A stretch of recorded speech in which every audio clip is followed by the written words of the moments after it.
Hello students, welcome to a new class. আজকে আমরা class 7-এর lesson 5 uncle Podger hangs a picture এই প্রোজের অ্যাক্টিভিটি 5 থেকে করাবো। এর আগের ক্লাসে আমি দুটো ইউনিট সুন্দর করে ইংলিশ রিডিং করে তার মিনিং করে দিয়েছি এবং অ্যাক্টিভিটি 4 পর্যন্ত সলভ করে দিয়েছি। তোমরা ভিডিওগুলো না দেখে থাকলে ডেসক্রিপশন বক্সে লিঙ্ক দেওয়া থাকবে, তোমরা গিয়ে দেখে নিতে পারো। যারা চ্যানেলে প্রথম এসেছো তাদেরকে বলবো চ্যানেলটি অতি অবশ্যই সাবস্ক্রাইব করে নিয়ে পাশে থাকা বেল আইকনটি টাচ করে নাও, তাহলে পরের ভিডিও নোটিফিকেশনগুলো অতি সহজেই পেয়ে যাবে। আর যারা চ্যানেলটি আগে থেকে সাবস্ক্রাইব করেছো তাদেরকে অনেক অনেক থ্যাঙ্কস। তাহলে আজকের ক্লাসটি চলো শুরু করি। Activity 5, choose the correct answers from the given alternatives. Choose মানে বেছে নাও, দ্য কারেক্ট অ্যান্সার্স সঠিক উত্তরটি বেছে নাও, ফ্রম দ্য গিভেন অল্টারনেটিভস নিচে দেওয়া বিকল্পগুলি থেকে সঠিক উত্তরটি বেছে নাও। এতে কি রয়েছে? Uncle Podger would call us all. Uncle Podger আমাদের সকলকেই ডাকতো বা বলতো। কি বলতো? নাম্বার 1 রয়েছে ইন্টেলিজেন্ট বুদ্ধিমান, 2 কেয়ারলেস যত্নহীন, 3 ফুলস বোকা। তাহলে আঙ্কেল পোজার আমাদেরকে কি বলতেন? ফুলস বলতেন, বোকা। কি হবে অ্যান্সারটা? ফুলস। বিতে কি রয়েছে? Uncle Podger would slide and fall. Uncle Podger পিছলে যেতেন এবং পড়ে যেতেন কোথায়? On the charwoman's toes, চার ওম্যানের পায়ের আঙুলের ওপরে। নাম্বার 2তে রয়েছে অন দ্য পিয়ানো, পিয়ানোর ওপরে। অন দ্য চেয়ার, চেয়ারের উপরে। তাহলে হবে কোনটা? On the piano. নেক্সট কি রয়েছে? সিতে uncle Podger's work would finish. Uncle পোজারের কাজটি শেষ হতো কখন? শেষ হতো নাম্বার 1 অ্যাট অ্যারাউন্ড মিডনাইট, প্রায় অ্যারাউন্ড মিডনাইট কথা মানে হচ্ছে প্রায় মাঝরাতে। নাম্বার 2 অ্যাট মিড ডে, মধ্য দুপুর পর্যন্ত। নাম্বার 3 ইন দ্য ইভিনিং, সন্ধ্যেবেলা। তাহলে অ্যান্সারটা হবে at around midnight. Activity 6, complete the sentences with information from the text. Complete সম্পূর্ণ করো দ্য সেন্টেন্সেস বাক্যগুলো with information from the text. Text থেকে তথ্য নিয়ে নিচের বাক্যগুলো সম্পূর্ণ করো। এতে কি রয়েছে? Uncle Podger would lose sight of the mark. দেওয়ালের উপরে যে ফটোটা টাঙানোর জন্য যে মার্কটা করতেন, স্যার সেই চিহ্নটা তিনি হারিয়ে ফেলতেন। তাহলে এখানে অ্যান্সারটা কি হবে? কি হবে অ্যান্সারটা? Uncle Podger would lose sight of the mark he had made on the wall. দেওয়ালের ওপরে যে মার্কটা তিনি করেছিলেন, হি হ্যাড মেড তিনি করেছিলেন, অন দ্য ওয়াল দেওয়ালের উপরে, সেটা তিনি হারিয়ে ফেলতেন। নাম্বার বিতে কি রয়েছে? Dash trying to reach a point 3 inches beyond. Trying চেষ্টা করতেন, টু রিচ পৌঁছতে চেষ্টা করতেন, আ পয়েন্ট একটা দাগ পর্যন্ত, যেটা ছিল 3 inches বিয়ন্ড, 3 ইঞ্চির আরও দূর পর্যন্ত তিনি পৌঁছানোর চেষ্টা করতেন। অ্যান্সারটা হবে uncle Podger string would slip. Uncle পোজারের যে ছবিটা তিনি টাঙাবেন, তার যে দড়িটা ছিল সেটা কি হতো? স্লিপ করে যেত। হোয়াইল কখন স্লিপ করে যেত? যখন তিনি যতদূর পৌঁছানো যাবে তার থেকেও 3 ইঞ্চি দূর পর্যন্ত তিনি পৌঁছানোর চেষ্টা করতেন। Trying to reach a point 3 inches beyond. Dash doing a job of this sort. এই ধরনের কাজ করতে আঙ্কেল পোজার পছন্দ করতেন। তাহলে অ্যান্সারটা দেখো, uncle Podger would like doing a job of this sort. Of this sort মানে এই ধরনের কাজ করতে আঙ্কেল পোজার পছন্দ করতেন। Uncle Podger would like doing a job of this sort, এই ধরনের কাজ করতে পছন্দ করতেন। Activity 7, complete the following table with information from the text. Complete মানে হচ্ছে সম্পূর্ণ করো, দ্য ফলোয়িং টেবল এই নিচের টেবিলটা পূরণ করো, with information from the text text থেকে তথ্য নিয়ে।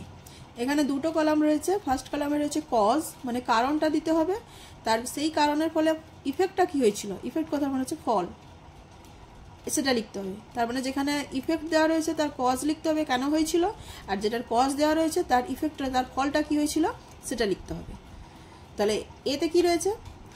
ইফেক্টে কি রয়েছে? Each child had to get up beside him on the chair. Each child প্রত্যেকটা বাচ্চাদেরকে, প্রত্যেকটা ছেলে মেয়েদেরকে, হ্যাড টু গেট আপ উঠে দাঁড়াতে হতো, বিসাইড হিম তার পাশে, অন দ্য চেয়ার চেয়ারের উপরে। এটা হচ্ছে ইফেক্ট। কেন? কারণটা কি? কারণ তিনি দেওয়ালের উপরে যে মার্কটা করেছিলেন ওটা হারিয়ে ফেলেছিলেন, তাহলে ওইটা খোঁজার জন্য সমস্ত বাচ্চাদেরকে উঠতে হতো চেয়ারের উপরে। তাহলে কজটা চলো দেখে নিই কি হবে। The children had to find the sight of the mark on the wall which uncle Podger had lost. তাহলে the children had to find, ওই ছেলে মেয়েদেরকে খুঁজতে হতো, the sight of the mark, চিহ্নের দাগটাকে খুঁজতে হতো, অন দ্য ওয়াল, দেওয়ালের উপরে ওই চিহ্নের মার্কটা খুঁজতে হতো, which uncle Podger had lost, যেটা আঙ্কেল পোজার হারিয়ে ফেলতেন। ওই জন্যই প্রত্যেককে উঠতে হতো, এটাই হচ্ছে কজ। এই কজের জন্য সমস্ত বাচ্চাদেরকে চেয়ারের উপরে তার পাশে উঠতে হতো। নেক্সট দেখো কি রয়েছে বিতে, uncle Podger would fall on two the piano, uncle Podger পিয়ানোর উপরে পড়ে যেতেন। কেন পড়ে যেতেন? কারণ তিনি আরো দেওয়ালে যে দূর পর্যন্ত যাওয়া যাবে তারও আরো দূরে তিনি যাওয়ার পৌঁছানোর চেষ্টা করতেন, ওই জন্যই তিনি পড়ে যেতেন। তাহলে কজটা কি হবে? trying to reach a point 3 inches beyond what was possible for him to reach. Trying to reach, পৌঁছানোর চেষ্টা করতেন, a point, একটা দাগ পর্যন্ত, 3 inches beyond what was possible for him, যতদূর possible for him to reach, তার পক্ষে যতটা পৌঁছানো সম্ভব তার থেকেও তিনি 3 ইঞ্চি দূর পর্যন্ত আরো পৌঁছানোর চেষ্টা করতেন, তাই তিনি পিছলে পিয়ানোর উপরে গিয়ে পড়ে যেতেন। নেক্সট শীতে কি রয়েছে? এখানে কজ দেওয়া রয়েছে, ইফেক্টটা লিখতে হবে। At the first blow of the hammer, hammer দিয়ে যখন হাতুড়ি দিয়ে যখন তিনি প্রথম আঘাতটি করতেন তখন কি হতো? তার ইফেক্টটা ফলটা কি ছিল? তার বুড়ো আঙুলটাই তার বৃদ্ধাঙ্গুষ্টি সম্পূর্ণভাবে থেতলে যেত। কি হবে অ্যান্সারটা? Uncle Podger would smash his thumb and drop the hammer on somebody's toes. তাহলে uncle Podger would smash his thumb, uncle Podger তার বৃদ্ধাঙ্গুষ্টিকে আঘাত করতেন বা থেতলে দিতেন, স্ম্যাশ কথা মনে হচ্ছে থেতলে দেওয়া, থেতলে দিতেন, অ্যান্ড ড্রপ ফেলে দিতেন দ্য হ্যামার, হাতুড়িটা, অন সামবডিজ টোজ, যাকে যে কোনো ব্যক্তির পায়ের আঙুলের ওপরে তিনি হাতুড়িটা ফেলে দিতেন, ওইটা ইয়েল, চিৎকার করে। নেক্সট কি রয়েছে ডিতে, a new hole was made, একটা নতুন গর্ত তৈরি করা হতো, কিসের জন্য? At the second blow the nail would go clean through the plaster and half the hammer after it. At the second blow, দ্বিতীয়বারের আঘাতে, the nail would go clean through the plaster, পেরেকটা পুরোপুরি প্লাস্টারকে ভেদ করে চলে যেত, and half the hammer after it, এবং তারপরে হাতুড়ির অর্ধেকটাও যেত, সেই জন্য নতুন একটা হোল তৈরি করা হতো, সেই জন্য a new hole was made, একটা নতুন গর্ত তৈরি করতে হতো। নেক্সট দেখো activity 8, answer the following questions, নিচের প্রশ্নগুলোর উত্তর দাও। এতে রয়েছে give 2 instances to show the carelessness of uncle Podger, দুটো উদাহরণ দাও টু শো, দেখাতে, the carelessness of uncle Podger, যে দুটো উদাহরণের মাধ্যমে আঙ্কেল পোজারের যত্নহীনতা প্রকাশ পায়, সেই রকম দুটো এক্সাম্পল তোমাকে দিতে হবে। কি হবে অ্যান্সারটা?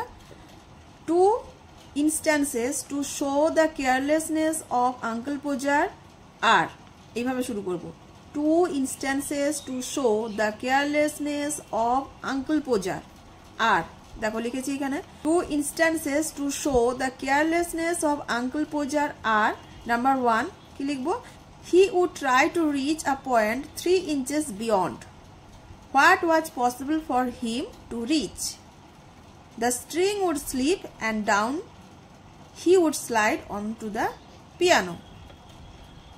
তাহলে ফার্স্ট কেয়ারলেসনেসটা কি? He would try to reach, তিনি পৌঁছানোর চেষ্টা করতেন, আ পয়েন্ট, একটা নির্দিষ্ট জায়গা পর্যন্ত, যেটা ছিল 3 inches বিয়ন্ড, 3 ইঞ্চি ছাড়িয়ে, what was possible for him to reach, যতদূর তার পৌঁছানো সম্ভব সেই জায়গার থেকে আরো 3 ইঞ্চি দূর পর্যন্ত তিনি পৌঁছানোর চেষ্টা করতেন। তার ফলে কি হতো? দ্য স্ট্রিং উড স্লিপ, স্ট্রিংটা পড়ে যেত, দড়িটা পড়ে যেত, স্লিপ করে যেত, অ্যান্ড ডাউন, এবং পড়ে যেত, he would slide on two the piano, এবং তার সঙ্গে তিনি নিজেও পিয়ানোর উপরে গিয়ে পড়ে যেতেন। তাহলে এটা হচ্ছে তার ফার্স্ট কেয়ারলেসনেস। সেকেন্ড কেয়ারলেসনেসটা কি হবে? উইথ দ্য ফার্স্ট ব্লো, প্রথমবার তিনি যখন পেরেকের উপরে আঘাত করেছিলেন হ্যামার দিয়ে, উইথ দ্য ফার্স্ট ব্লো, প্রথম আঘাতেই, he would smash his thumb, তিনি কি করতেন? নিজের বৃদ্ধাঙ্গুষ্টি থেতলে ফেলতেন, he would smash his thumb, and, এবং কি করতেন? ড্রপ দ্য হ্যামার, এবং হাতুড়িটা ফেলে দিতেন, যেহেতু তার আঙুলে লেগে যেত তাই তিনি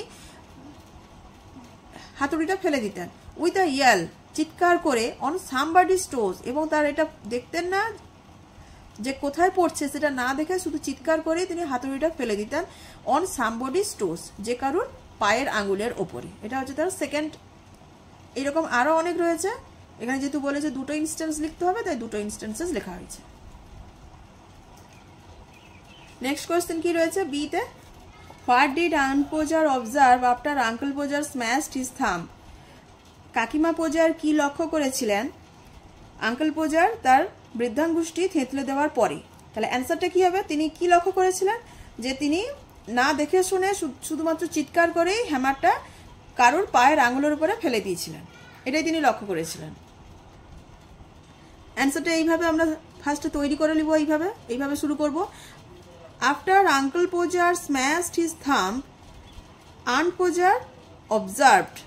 এখানে অবজার্ভড হবে, এখানে এটা প্রেজেন্ট কিন্তু এটা পাস্ট ফর্মে রয়েছে, যদি কোয়েশ্চেন করা হয়েছে এটা ডু অক্সিলারি ভার্বটা পাস্ট ফর্মে যেহেতু রয়েছে, তাই আমরা যখন অ্যাসার্টিভ সেন্টেন্সে নিয়ে আসবো তাই এই অক্সিলারি ভার্ব তো তখন থাকবে না, তখন ডিটা যে ফর্মে রয়েছে মেন ভার্বটা সেই ফর্মে চলে যাবে।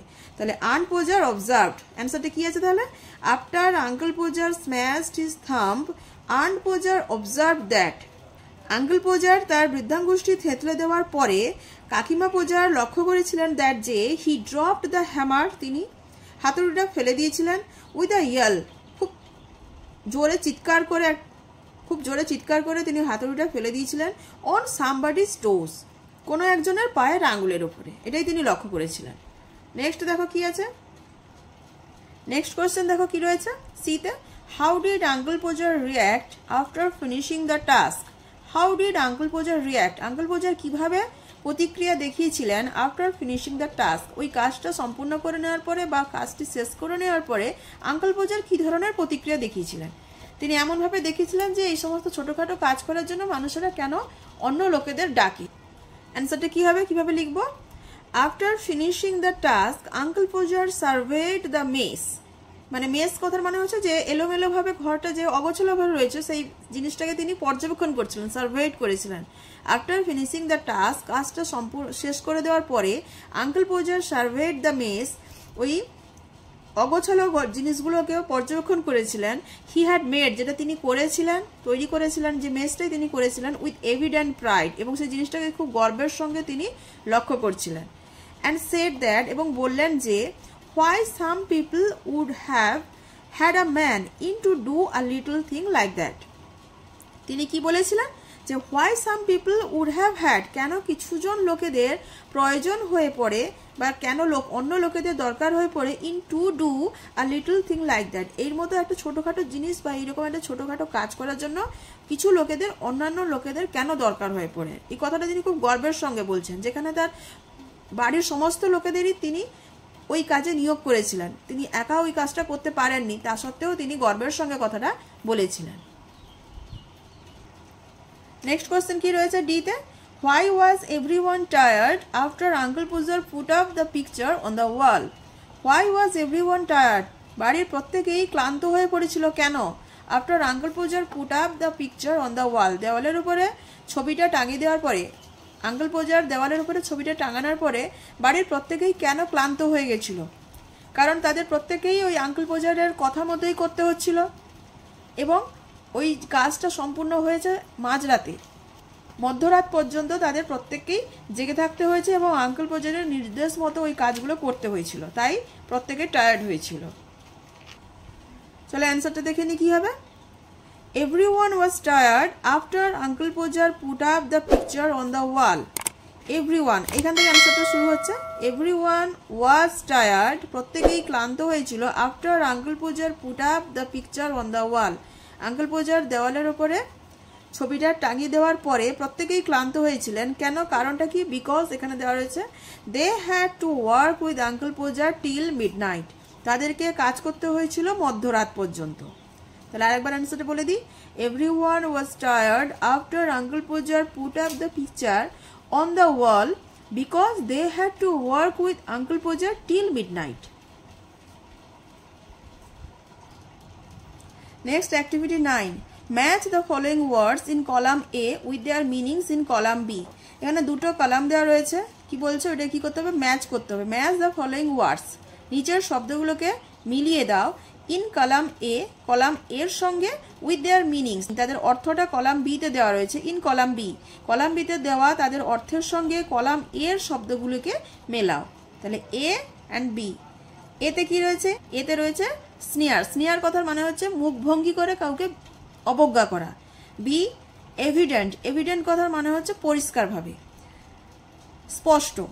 সিতে রয়েছে রেচেট, রেচেট মানে হচ্ছে কারোর দুরাবস্থা, খুব পরিস্থিতি খারাপ, এইরকম জিনিসকে বলা হয় রেচেট, অসহায় অবস্থা, পরিস্থিতি খারাপ।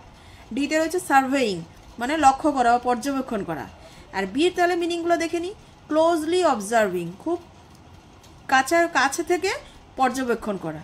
বিতে রয়েছে পুয়ার, দরিদ্র, তার মানে এখানে হচ্ছে অসহায় অবস্থাটাকে পুয়ার বলা হচ্ছে। মক মানে হচ্ছে মুখভঙ্গি করা, কাউকে অবজ্ঞা করা, মক। ক্লিয়ার, পরিষ্কার। তাহলে বোঝাই যাচ্ছে কোনটা হবে। স্নিয়ার হবে, এতে রয়েছে স্নিয়ার, স্নিয়ার হবে মক। এভিডেন্ট হবে ক্লিয়ার। রেচেট পুয়ার, দুরাবস্থা মানে পুয়ার, খুব করুণ অবস্থা, অসহায় অবস্থা, এটা হচ্ছে পুয়ার। Surveying, closely observing. চলো দেখে নিই কি হবে। এতে sneer, mock, evident, clear, wretched, poor, surveying, closely observing. এখানে পুয়ার মানে গরিব নয়, এখানে পুয়ার মানে হচ্ছে তার পরিস্থিতিটা খুব পুয়ার বা বেচারা, অসহায়। সার্ভেইং হচ্ছে ক্লোজলি অবজার্ভিং, খুব কাছ থেকে কাউকে পর্যবেক্ষণ করাকে বলা হচ্ছে surveying. Activity 10, find the antonyms of the following words from the text. Find, খোঁজো, দ্য অ্যান্টোনিমস, বিপরীত শব্দ খোঁজো, অফ দ্য ফলোয়িং ওয়ার্ডস, নিচের শব্দগুলোর বিপরীত শব্দ খোঁজো। কোথা থেকে? ফ্রম দ্য টেক্সট, টেক্সট থেকে। এখানে কতগুলো শব্দ দেওয়া রয়েছে, ওয়ার্ড দেওয়া রয়েছে। এই ওয়ার্ডগুলোর অ্যান্টোনিমস তোমাকে খুঁজতে হবে এবং সেই ওয়ার্ডগুলোর অ্যান্টোনিমগুলো কিন্তু টেক্সট থেকেই যেতে হয়, টেক্সট থেকে তোমাকে বের করতে হবে। এতে রয়েছে কি? র্যাপিডলি, মানে খুব দ্রুতভাবে। বিতে রয়েছে লস্ট, হারিয়ে ফেলা। সি রিমেম্বার্ড, মনে রাখা। ডিতে রয়েছে রাফলি, খুব খারাপভাবে, অমসৃণভাবে। এটা হচ্ছে রাফলি কথা মানে খারাপভাবেও হতে পারে, অমসৃণভাবেও হতে পারে। ইতে রয়েছে সেভ, মানে রক্ষা করা। এফে রয়েছে কি? স্ট্রেট, সোজাসুজি বা সোজা, এটাকে বলা হচ্ছে স্ট্রেট। তাহলে অপোজিটগুলো কি হবে? র্যাপিডলি হবে স্লোলি, র্যাপিডলি মানে হচ্ছে দ্রুতভাবে, হলো স্লোলি, ধীরে ধীরে। লস্ট মানে হারিয়ে ফেলা, হবে ফাউন্ড, খোঁজা। রিমেম্বার্ড মানে হচ্ছে মনে রাখা, ফরগট মানে ভুলে যাওয়া। অপোজিট হচ্ছে রাফলি মানে অমসৃণভাবে বা খুব কর্কশভাবে, হবে মাইল্ডলি বা সফটলি। এখানে মাইল্ডলি কথাটা হবে যেহেতু বইতে রয়েছে, তাহলে মাইল্ডলি, মৃদুভাবে। সেভ মানে হচ্ছে বাঁচানো, আর স্পেন্ড মানে হচ্ছে খরচ করা। স্ট্রেট মানে সোজা, ক্রুকড মানে বাঁকানো। নেক্সট দেখো activity 11, use the prefixes or suffixes in, ইম, এল, সাম টু ফর্ম নিউ ওয়ার্ডস। তাহলে প্রিফিক্স অথবা সাফিক্সকে ব্যবহার করো একটা নতুন শব্দ তৈরি করার জন্য। প্রিফিক্স অথবা সাফিক্স কোনগুলো রয়েছে এখানে? কোন কোন প্রিফিক্স অথবা সাফিক্স বসবে? ইন বসবে, ইম বসবে, এল বসবে, সাম বসবে। তার মানে এখানে কি বলছে? প্রিফিক্স কথার মানে হচ্ছে কোনো শব্দের আগে বসলে সেটা হচ্ছে প্রিফিক্স, মানে প্রি, আগে। আর সাফিক্স মানে হচ্ছে কোনো ওয়ার্ডের পরে বসলে সেটা হবে সাফিক্স। তাহলে ডিফারেন্ট আছে আলাদা, পসিবল মানে সম্ভব, সাফিসিয়েন্ট মানে যথেষ্ট, অ্যারাইভ মানে পৌঁছানো, হোল মানে সম্পূর্ণ। তাহলে এটা কি হবে? ডিফারেন্ট হবে ইনডিফারেন্ট। পসিবল হবে মানে ডিফারেন্টের আগে বসবে in, possible impossible, sufficient insufficient. Arrive, arrive হয়ে যাবে অ্যারাইভ্যাল, এটা হবে। তখন স্পেলিং হয়ে যাবে ARRIV, ই হবে না, ইটা উঠে গিয়ে হবে AL, মানে VAL, অ্যারাইভ্যাল। হোল, হোল হচ্ছে হোলসাম। খাতাতে দেখে নাও, দিলে তোমরা বুঝতে পারবে। ডিফারেন্ট হচ্ছে indifferent, possible impossible, sufficient insufficient, arrive অ্যারাইভ্যাল, এই যে VAL, অ্যারাইভ্যাল। Whole, wholesome. আজকের ভিডিওটি এইখানেই এন্ড করছি। নেক্সট ক্লাসে আমি অ্যাক্টিভিটি 12 থেকে করিয়ে দিব। আর আজকের ক্লাসটি তোমাদের বুঝতে কোনো অসুবিধা হলে অবশ্যই কমেন্ট করো, আমি ওগুলো ক্লিয়ার করে দেব। এবং ভিডিওটি ভালো লেগে থাকলে অবশ্যই বন্ধুদের সঙ্গে শেয়ার করো, একটা লাইক করে দিও এবং অতি অবশ্যই চ্যানেলটি সাবস্ক্রাইব করে নিও। And thank you for watching the video.